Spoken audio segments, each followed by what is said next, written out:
Hey everyone, so our next medicine is Apis mellifica. ये poison of honey bee से बनता है। ठीक है, इसमें आपने एलेंस की नोट में देखा होगा AAPM वायरस लिखा हुआ है। एक्चुअली ये एनोमलीज है। ठीक है, इसके नोमेनक्लेचर में, होम्योपैथी में इसके नोमेनक्लेचर में ये एनोमलीज है, बिकॉज ये जो एपिस मेलिफिका है ये होल पॉइजन से बनता है, हनी का। ठीक है, साइंटिफिकली इसमें कोई वायरस प्रेजेंट नहीं होता है।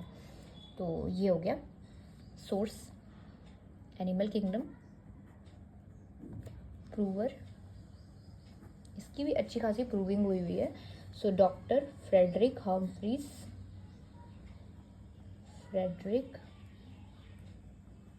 हम्फ्रीज इन 1852, और इसको ब्रॉन्स ने भी प्रूव किया था एंड इंट्रोड्यूस किया था होम्योपैथी में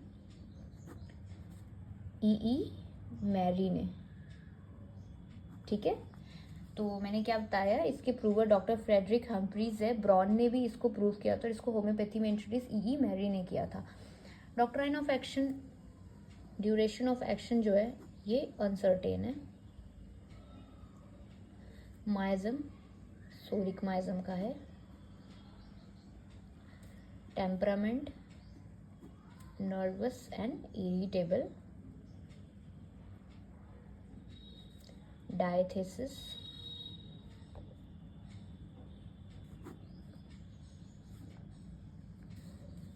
स्क्रोफुलस and thermal reaction, hot patient होता है।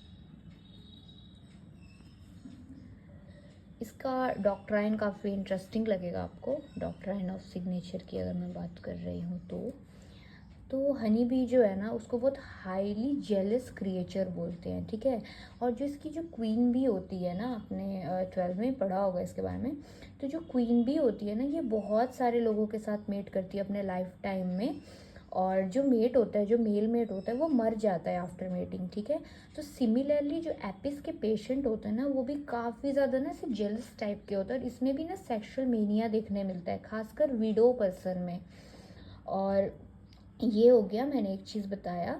और ये जो हनी है ना, हनी भी ये जो टॉक्सिन जो सिक्रीट करते हैं ये डैमेज करता है किडनी को। तो ये जो एक रेमेडी है, it is a good remedy for dropsy and anasarca का। और एक चीज़ है कि ये जो बीज होते हैं ना ये रेगुलेट कैसे करते हैं अपने हाइव का टेम्परेचर। इसमें थोड़ा थोड़ा ड्रॉप में पानी डालेंगे, फैनिंग करेंगे बार बार। ठीक है, क्योंकि इनको ठंडी जगह पे रहना पसंद है, ये कंफर्ट इसको मिलता है इस चीज़ से। तो इसी तरह से एपिस के पेशेंट भी है ना, क्योंकि यूजुअली ये हॉट पेशेंट है बट इनको बहुत ज़्यादा हीट पसंद नहीं है, ये कभी कभी कोल्ड एनवायरनमेंट प्रेफर करते हैं, इनको बर्निंग की बहुत प्रॉब्लम होती है तो ये कोल्ड एनवायरनमेंट प्रेफर करते हैं। ठीक है, ये हो गया।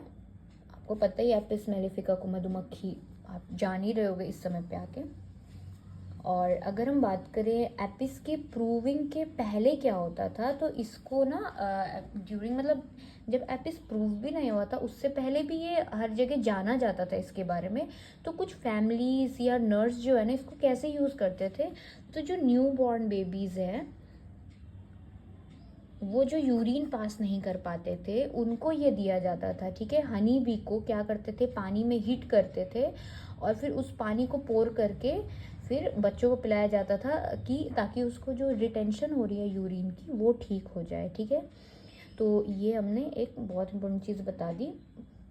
तो ये आपका डॉक्ट्राइन ऑफ सिग्नेचर हो गया हनी बी के बारे में। ठीक है, इंट्रोडक्शन की अगर हम बात करें तो मैं बता ही चुकी हूँ कि ये जो बी स्टिंग है, जब मधुमक्खी काटती है तो बर्निंग होता है, स्टिंगिंग पेन होता है, सोरनेस होता है, दर्द होने लगता है, रेडनेस हो जाता है उस पार्ट में जिसमें आप टच भी करो तो उसको टच भी नहीं करना होता है, एडिमा हो जाता है उस पार्ट में, पर्सन बहुत इरिटेबल हो जाता है, रेस्टलेस हो जाता है, रोने लगता है बहुत ज़्यादा, है ना। जब तक उसका दर्द हटता नहीं है वो तब तक रोता रहता है।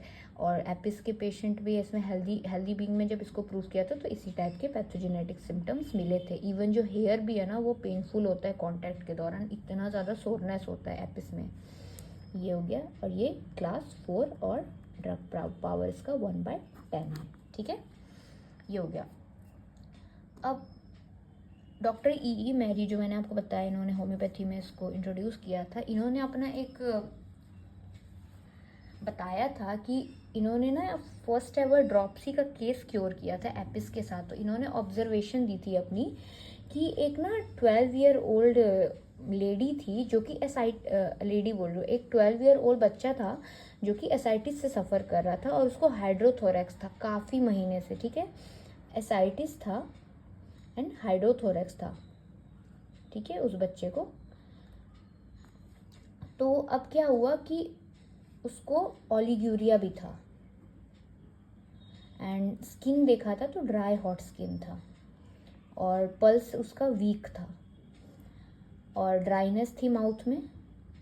तो उन्होंने क्या किया था कि ये जो पाउडर हनी बी है ना, हनी बी को पाउडर करके उसको प्रिपेयर किया था, ठीक है। उसको क्या किया था, टिन पाइल में उसको किल करके उसको हीट किया था, ठीक है, और इसको सिरप में डाल के पेशेंट को दिया था डे और नाइट में। तो उन्होंने क्या देखा कि ये जो उसकी ड्रॉपसी थी, हाइड्रोथोरैक्स था, ये सब क्योर हो गया था। तो ये उनका ऑब्जर्वेशन था, उन्होंने इसके बारे में मेंशन किया था। कॉजेशन देखें तो इसका कॉजेशन क्या है, fright, rage, grief, jealousy, bad news, bad effect of acute exanthema, imperfectly develop and suppress measles and urticaria, ठीक है। कॉन्स्टिट्यूशन, स्ट्रूमस कॉन्स्टिट्यूशन का होता है पेशेंट कॉन्स्टिट्यूशन, स्ट्रूमस कॉन्स्टिट्यूशन होती है। आइज देखोगे तो बैग लाइक स्वेलिंग देखने मिलेगा लोअर आईलिड्स में, ठीक है। आईलिड्स में यहाँ पे आपको इसको स्वेलिंग देखने मिलेगा, ऐसा लगेगा मधुमक्खी ने या किसी कीड़े ने काट लिया है, ठीक है। और ये कब देखने मिलता है, यूजुअली आपको किडनी विडनी के इफेक्शन में भी आपको रेट्रो ऑर्बिटल एडिमा देखने मिलता है, ठीक है। तो ये हो गया। एडिमेटस फेस देखने मिलेगा। एंड मेंटल स्टेट की बात करें तो काफ़ी एब्सेंट माइंडेड पेशेंट होगी, बहुत बिजी होगी, ठीक है, बार बार अपने ना काम को चेंज करते रहेगी, ऑकवर्डनेस होगा, ब्रेकिंग थिंग्स, इसमें आपको हाथ में लेके चल रही होगी, सडनली गिरा देगी, टूट जाएगा। मेनिया देखने मिलता है पेशेंट में, एकदम से दर्द से चिल्लाने लगते हैं। स्टूपर देखने मिलता है, इरिटेबिलिटी होती है बहुत ज़्यादा, इम्पेयर्ड मेमोरी, जेलसी होती है, इसमें बहुत ज़्यादा जेलस क्रिएचर होते हैं, तो उसी तरह से पेशेंट भी जेलस होते हैं काफ़ी। तो ये हो गया। गाइडिंग सिम्टम देखते हैं। तो इसमें पेन के बारे में बात करूं तो पेन इसका कैसा होगा, बर्निंग, स्टिंगिंग, सोर, सडनली माइग्रेट करेगा एक पार्ट से दूसरे पार्ट तक एंड काफ़ी सेंसिटिव होगा टच में। और एडिमा देखने मिलेगा आपको, तो बैग लाइक पफी स्वेलिंग देखने मिलेगी अंडर आइज़ में, ठीक है। ओवर दी आइज़ में मिलेगा, पूरे आइज़ में तो काली कार्ब होता है। और एडिमा हैंड में, फीट में, और इसमें थर्स्ट नहीं होती, थर्स्टलेस होती है, ठीक है। तो ये थर्स्टलेस होती है। अगर थर्स्ट के साथ एडिमा मिले तो एसिटिक एसिड भी है, एपोसाइनम भी है, ठीक है। और यूरिन इनकॉन्टिनेंस भी देखने मिलता है। ये सब हमने डॉक्टराइन बात की कि यूज़ किस तरह से करता है, तो उसी तरह से इसके सिम्टम्स भी है। तो इनकॉन्टिनेंस ऑफ यूरिन देखने मिलेगा ग्रेट इरिटेशन के साथ। एंड कभी कभी क्या होता है कि वो यूरिन भी स्कार्सली रिटेन भी नहीं कर पाता है, ठीक है। तो ये हो गया। जब हो भी रहा हो यूरिन तो बहुत ज़्यादा पेनफुल होता है, ब्लड भी पास हो रहा होता है, हिमेचूरिया हो रहा होता है, ठीक है, और काफ़ी कम अमाउंट में हो रहा होता है, पेनफुल होता है। कॉन्स्टिपेशन की बात करें, इसमें कॉन्स्टिपेशन है, उसको ऐसा लगता है एब्डोमेन में जैसे कुछ टाइट है, वो ब्रेक हो रहा है। अगर ब्रेक हो जाएगा, अगर मैंने और थोड़ा एफर्ट लगाया तो वो जो टाइट चीज़ है मेरे एब्डोमेन वो ब्रेक हो जाएगी, ठीक है। इसमें ड्रंकार्ड का डायरिया देखने मिलता है। इरप्टिव डिजीज़ के बाद भी अगर देखने मिलता है, इरप्टिव डिजीज़ के बाद भी आपको देखने मिलेगा, ठीक है। तो इनवॉलेंट्री आफ्टर एवरी मोशन, उसको ऐसा लगता है एनस खुल गया, वाइड ओपन हो गया, ठीक है। इसमें इंटरमिटेंट फीवर भी है 3 PM में, ठीक है, विथ थर्स्ट। इसमें थर्स्ट है, तो इसमें सब चीज़ में थर्स्टलेस है, बट इसके फीवर में थर्स्ट है।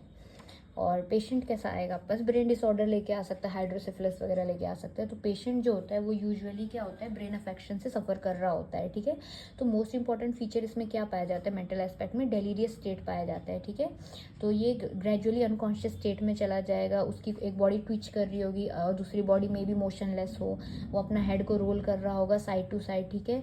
और head is drawn backward rigidly, एकदम से पीछे की ओर सर चला जाएगा। आइज़ बहुत ज़्यादा रेड होगी, फेस फ्लश होगा, उसको हीट बर्दाश्त नहीं होगा रूम का, उसको ठंडी चीज़ है, उसको ठंडा चाहिए होगा, और जो भी ओढ़ा होगा वो भी हटा देगा वो, ठीक है।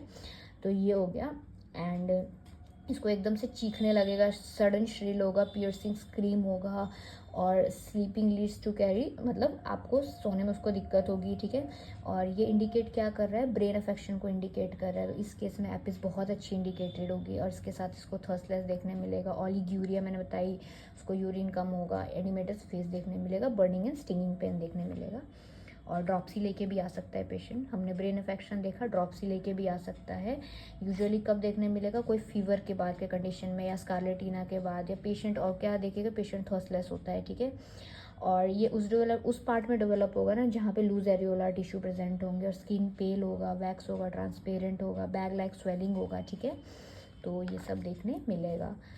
और यूरिनरी डिसऑर्डर में मतलब इसमें यूरिन रिटेंशन नहीं कर पाता है, वो पास हो रहा होता है, ठीक है। और जो पास हो रहा होता है वो स्कैंटी यूरिन होता है, बहुत पेनफुल होता है, बर्निंग टाइप का होता है, ठीक है।